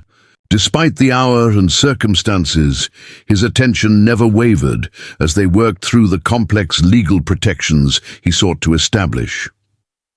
Through their overnight collaboration, Catherine had pieced together the truth of Jackson Thornton's past. Not from direct explanation, but from the necessary legal context of the documents they prepared. 8 years earlier, Jackson had been Jackson Thornton III, heir to Thornton Shipping, one of Boston's oldest and most prestigious companies, following a shipyard accident that had left him mute, the details of which remained unspecified. His father and uncle had moved to declare him incompetent to inherit leadership of the family business. Rather than fight the declaration in Boston, courts where his family's influence was substantial, Jackson had liquidated his personal assets and disappeared west, legally changing his name to simply Jackson Thornton, dropping the numeral that had marked him as his father's successor. Using his considerable personal wealth, he had purchased a small, failing ranch in Wyoming Territory and transformed it into the prosperous Rocking T. For 8 years, he had maintained complete separation from his Eastern family and their business interests, until his father's death. 6 months ago had changed everything, so your letter acknowledged your father's passing, but reaffirmed your intention to remain in Wyoming, Catherine summarized, reviewing her understanding. You were offering reconciliation with your brother without returning to Boston or claiming your inheritance. Jackson nodded, writing, Edward inherits everything. I want nothing from Boston except peace. Yet your uncle has accompanied your brother. Here, Catherine noted, and from his demeanor, peace seems unlikely to be his objective. Jackson's expression hardened. He wrote, Uncle William never accepted my choice, views it as betrayal of family legacy, needs me declared incompetent to secure company succession. The pieces aligned in Catherine's mind. That's why you need these. Particular legal protections, not just to secure the Rocking T, but to establish your competency beyond question. Another nod, followed by, Wyoming courts won't automatically defer to Boston society's judgment. Catherine understood his strategy. By demonstrating his success in building and managing a major ranching operation, Jackson could undermine any claim of incompetence his uncle might pursue. The documents they had prepared established clear ownership, detailed the ranch's growth under his management, and included sworn statements from business partners attesting to his acumen despite his inability to speak. These should provide substantial protection, Catherine said, gathering the completed documents. Though I'm not a lawyer, better than most lawyers, Jackson wrote, you understand both worlds, Eastern legal formalities and Western realities. The compliment warmed Catherine despite her exhaustion. What will you do when they arrive at the ranch? Jackson's expression turned grim. Defend my home, my life. Will you speak with them? At his sharp look, she clarified, communicate with them. I mean, they've traveled a great distance. He considered, then wrote, for Edward, yes. For Uncle William, nothing to say. Catherine nodded, understanding the distinction. From Jackson's reluctant explanations throughout the night, she had gathered that, while his relationship with his younger brother had been strained, it wasn't irreparable. His uncle, however, had been the primary force behind the effort to have Jackson declared unfit after his accident. What time will you return to the ranch? She asked, gathering the papers into appropriate order. Now, they'll arrive by midday. If they left at dawn, Then we should have these notarized immediately, Catherine said. The banker opens early. Jackson looked at her curiously. We? Catherine faltered, suddenly uncertain. I assumed you'd want me to accompany you to explain the legal framework, should questions arise. But of course, if you prefer to handle this privately... He interrupted her by reaching across the desk to touch her hand briefly. The first time, he had initiated physical contact. Then he wrote, "Would welcome your assistance, but dangerous journey in this weather." "I've become quite proficient at cold weather travel these past months," Catherine assured him with a small smile. "Mrs. Watson insisted I learn proper layering techniques after I nearly froze walking to the schoolhouse during the first blizzard." A hint of amusement softened Jackson's stern features. He wrote, "Determined woman, so I've been told," Catherine replied wryly, usually not as a compliment. "Is now," he wrote simply. The banker, accustomed to early risers in the ranching community, readily notarized the documents. By 7 o'clock, Catherine had returned to the boarding house, changed into her warmest clothing, and left a note for Mrs. Watson explaining her absence for the day. The journey to the rocking T was arduous but breathtaking. Jackson's horse navigated the snow-covered trails with confident familiarity, while Catherine rode a steady mare borrowed from the livery stable. As they climbed into the foothills, the vast Wyoming landscape unfolded before them.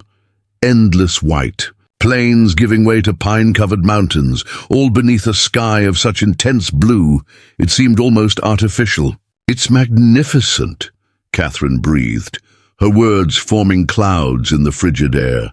"No wonder you chose this over Boston." Jackson glanced at her, a question in his eyes. "Not that I've seen Boston," she clarified, "but I can't imagine any city, however grand, competing with this sense of freedom and possibility." He nodded in agreement, his expression relaxing slightly. For a moment, the tension of their mission receded, leaving just two people appreciating the wild beauty surrounding them. The rocking T came into view around midday, a substantial collection of buildings nestled in a protected valley. The main house, constructed of squared logs with a stone chimney, stood apart from the barns and bunkhouses. Smoke curled from several chimneys, and Catherine could see men moving between buildings, carrying out the essential tasks that continued regardless of weather or visitors. As they approached, a ranch hand spotted them and called out to others. Several men emerged from various buildings, watching their arrival with obvious curiosity. One, clearly the foreman from his bearing, stepped forward as Jackson dismounted. "Boss," he greeted, tipping his hat to Catherine. "Everything's quiet. No visitors yet." Jackson nodded and made several quick hand gestures that the foreman seemed to understand perfectly. "Yes, sir. We'll keep an eye out and send word when they arrive." The foreman turned to Catherine. "Ma'am, welcome to the rocking. I'm Jim Hollister, ranch foreman." "Catherine Murphy," she replied. "Thank you for the welcome." Jackson led Catherine to the main house, where the interior proved as impressive as the exterior. Though furnished with frontier practicality, the rooms were spacious and well-appointed, with quality pieces that spoke of refined taste rather than ostentatious display. Books filled shelves along one wall, while large windows captured the spectacular mountain views. "Your home is beautiful," Catherine said sincerely. "You've created something remarkable here." Jackson accepted the compliment with a nod, then wrote, "Built it to last. For future generations." The statement surprised Catherine. "You have plans for a family, then?" Something unreadable flickered across his face before he wrote, "Hope never abandoned. Just change form." Before Catherine could explore this intriguing response, a ranch hand appeared at the door, his expression urgent. "Riders coming up the North Trail, boss. 3 men and the guide from town." Jackson straightened, his features settling into determined lines. He wrote quickly, "Time to face the past." They moved to the broad, covered porch that wrapped around the house. From this vantage point, they could see 4 riders approaching along the snow-packed trail. Even at a distance, Catherine recognized the straight-backed formality of William and Edward Thornton's postures, so incongruous against the rugged landscape. As the riders neared, Jackson took a position at the top of the porch steps, presenting a commanding figure against the backdrop of his home. Catherine stood slightly behind him, the portfolio of documents clutched in her gloved hands, suddenly aware of how strange her presence might appear to these Boston gentlemen. The riders dismounted in the yard. Edward Thornton was the first to approach, his expression a complex mixture of emotions as he looked up at his estranged brother. "Jackson," he said, his voice carrying clearly in the cold air. "It's been a long time." Jackson inclined his head in acknowledgement, but made no attempt to sign or gesture. William Thornton stepped forward, his patrician features set in disapproving lines. "So you maintain this pretense of disability even now?" "Convenient." Catherine felt a surge of indignation at the cruel implication, but Jackson's slight headshake warned her to remain silent. This was his confrontation to manage. Edward cleared his throat uncomfortably. "We received your letter after Father's funeral. It was unexpected after so many years of silence." Jackson reached into his coat and produced a small notebook and pencil. He wrote briefly, then handed the notebook to his brother. Edward read aloud, "I extended condolences and peace, not an invitation." "Surely you understood we would come, Jackson. There are matters that can only be resolved in person. Matters of considerable financial significance," William interjected sharply. "Your disappearance left the company's succession in disarray. Your father's death has only complicated things further." Jackson wrote again, longer this time. Edward read, "I legally relinquished all claims to Thornton Shipping 8 years ago. I seek nothing from the estate or company. My life is here now." "It's not that simple," William snapped. "Your father's will contained unexpected provisions. Despite your abandonment of family responsibilities, he never removed you from succession rights. The company cannot properly transfer to Edward without your formal renunciation, executed before witnesses and properly filed in Boston." Catherine watched Jackson carefully, noting the surprise that briefly crossed his features. This information was clearly unexpected. His father had maintained his inheritance rights despite their estrangement. Edward stepped closer to the porch. "Jackson, please, we've come all this way. At least invite us inside to discuss this civilly." After a moment's consideration, Jackson nodded and gestured toward the door. As the Boston men climbed the steps, William Thornton finally acknowledged Catherine with a dismissive glance. "I wasn't aware you employed a female secretary out here in the wilderness," he commented to Jackson. Before Jackson could respond, Catherine spoke clearly and precisely. "Mr. Thornton doesn't employ me, sir. I'm Catherine Murphy, handling legal documentation on his behalf as an independent representative." William's eyebrows rose. "Legal documentation? What possible legal matters would require attention in this remote location?" "Protection of substantial assets requires proper documentation regardless of location," Catherine replied evenly. "The territorial courts recognize property rights quite explicitly." Inside the house, Jackson directed everyone to a large table in what served as both dining room and study. As they settled, a housekeeper appeared with coffee, then discreetly withdrew.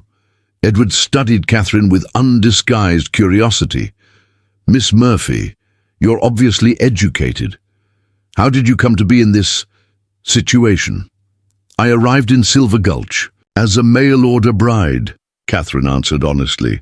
"When that arrangement proved unsuitable, I remained and established myself through various professional capacities." "A mail-order bride?" William repeated incredulously. And now you presume to handle legal matters. Catherine met his condescending gaze directly. My father was an attorney in New York, sir. I served as his assistant for many years before his death. While women cannot practice law formally, there is no prohibition against understanding it. Jackson wrote something and slid the paper to Catherine. She read it and nodded, then addressed the Thornton men. Mr. Thornton wishes to proceed directly to the matter at hand. He understands you require his formal renunciation of inheritance rights to Thornton Shipping.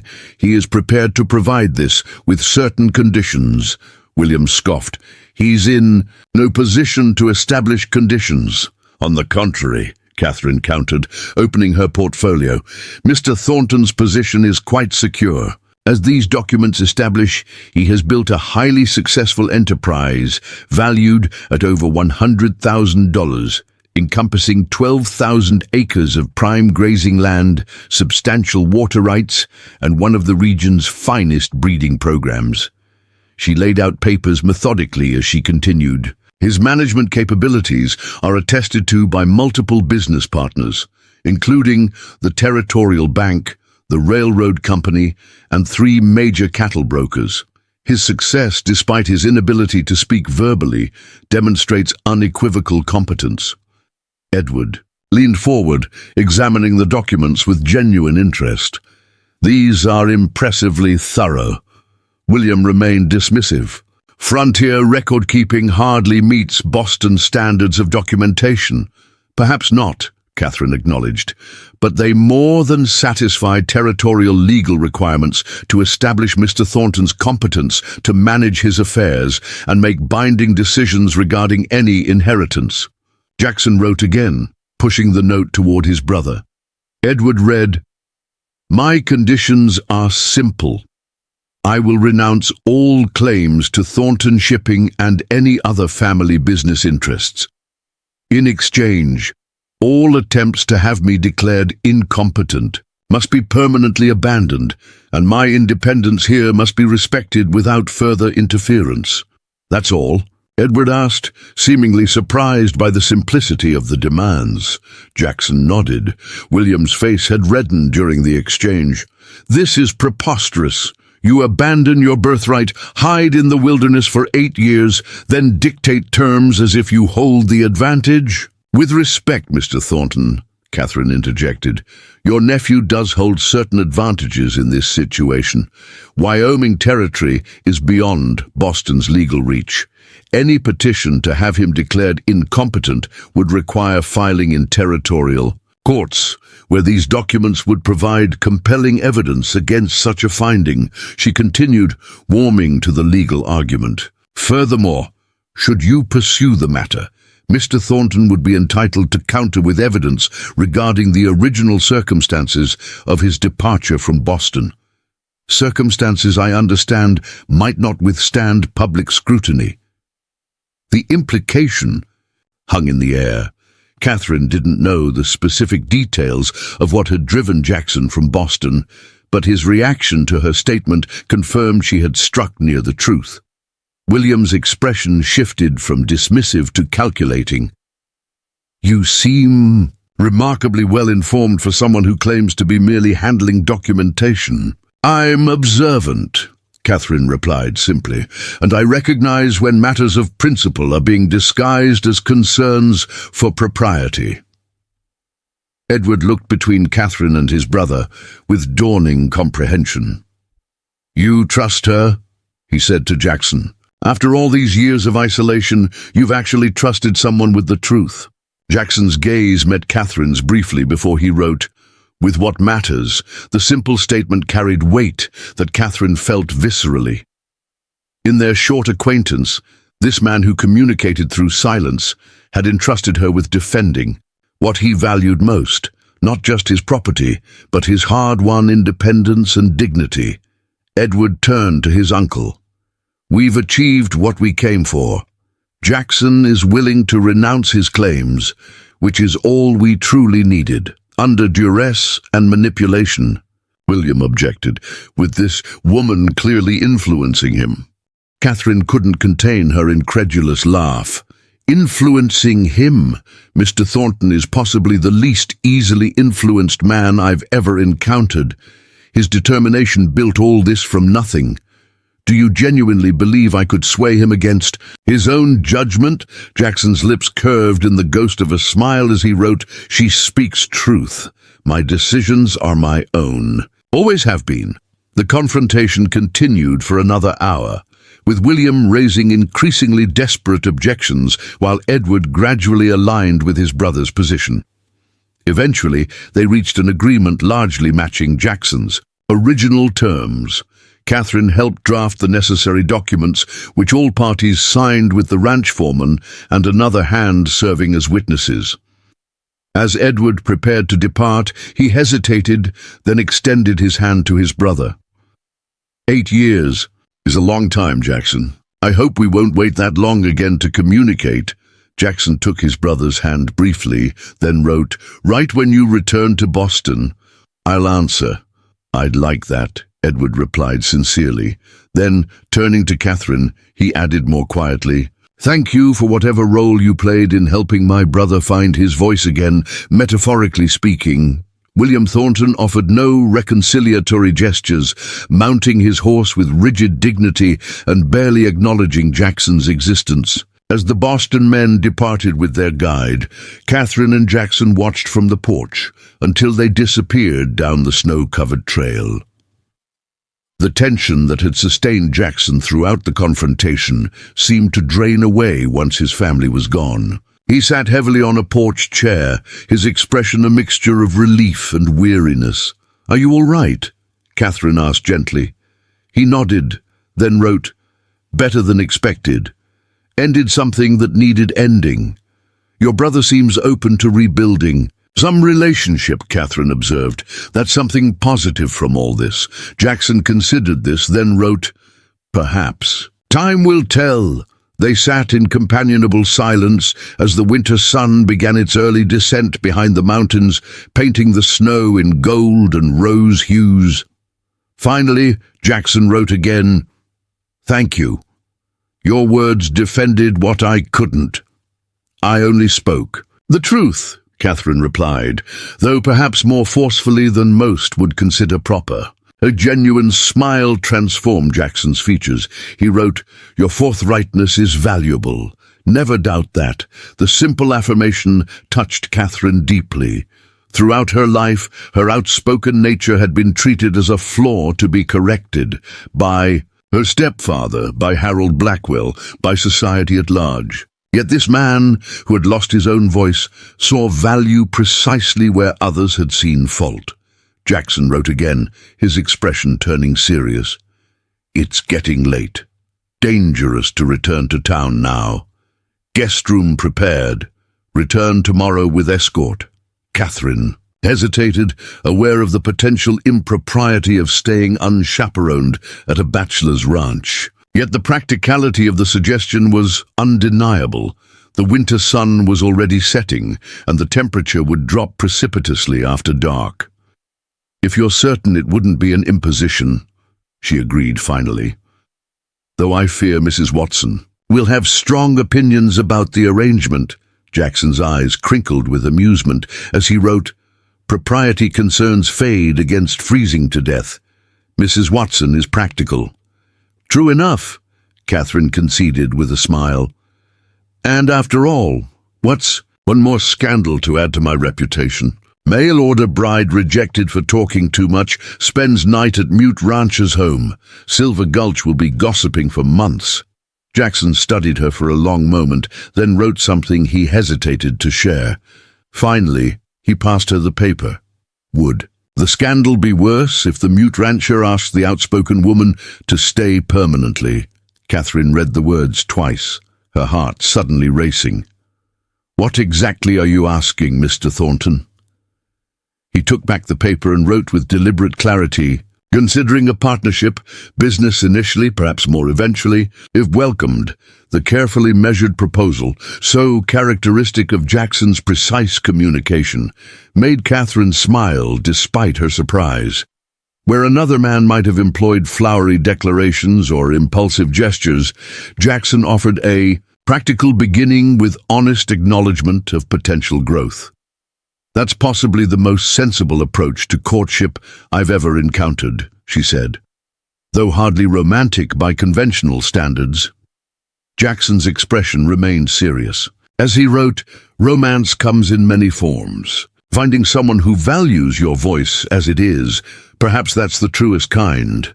Catherine couldn't argue with the simple wisdom of his observation. After all, wasn't that what she had sought all along? Not someone who would tolerate her outspoken nature or try to reshape it, but someone who genuinely valued her authentic expression. "I believe I would welcome exploring such a partnership," she said finally. "Both the business aspects and the eventual possibilities." The smile that transformed. Jackson's face contained more eloquence than any spoken declaration could have conveyed. In the golden light of the setting sun, an outspoken woman and a silent man had found unexpected common ground. A shared understanding that true connection transcends conventional communication, finding its own unique voice in the spaces between words. Spring arrived in Wyoming territory with sudden, vibrant force. The mountains shed their snow cloaks, revealing emerald slopes dotted with wildflowers. Creeks swelled with runoff, their voices changing from winter whispers to confident springtime declarations. Silver Gulch transformed as well, buildings emerging from snowdrifts, streets turning from white to mud to packed earth. New faces appeared. On the boardwalks, prospectors, homesteaders, and entrepreneurs drawn by rumors of opportunity in the growing settlement. Among these changes, none generated more conversation than the partnership between Catherine Murphy and Jackson Thornton. What had begun as a business arrangement, Catherine managing correspondence and contracts for the Rocking Tea while maintaining Widow Spencer's service in town, had blossomed into something the community observed with fascination. "They're the most peculiar couple I've ever encountered," Mrs. Watson remarked to Widow Spencer as they watched Catherine climb into Jackson's wagon one bright May morning. "She talks enough for two, he not at all, yet somehow they understand each other perfectly." "Perhaps that's precisely why it works," the widow replied thoughtfully. "No competition for who speaks and who listens. Each brings what the other lacks." The school term had ended, with Catherine officially appointed as Silver Gulch's teacher for the coming year, a position Harold Blackwell had reluctantly endorsed after the children's test scores showed remarkable improvement under her guidance. 3 afternoons each week, she rode to the Rocking Tea to assist with ranch business, returning to town by evening with one of Jackson's hands as escort. Their courtship progressed with the same practical deliberation that characterized Jackson's approach to everything. Yet those who observed closely noted the unmistakable affection in his attentive gaze when Catherine spoke, and the gentle way she had begun to anticipate his needs before he expressed them through writing or gesture.